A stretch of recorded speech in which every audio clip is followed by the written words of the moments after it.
guys, today I will show you how to add contact form to a card website. So first log into your card account and you'll be directed to the dashboard here. Click on new site button here on top right corner, and now click on any template that suits your needs. For example, I'm gonna select this template. Click on select and click on maybe later.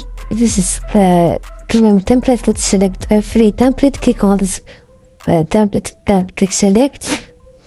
Now we'll be redirected to a card dashboard edit page, and so click on OK. I got it. Now click on the plus button here at an element, and here just select the. You will find the contact form here element. Click on it to add it to your web page in card. This is pro feature, so you need to have a pro account to add a contact form to card. If you found this guide helpful, don't forget to like, subscribe, and leave a comment.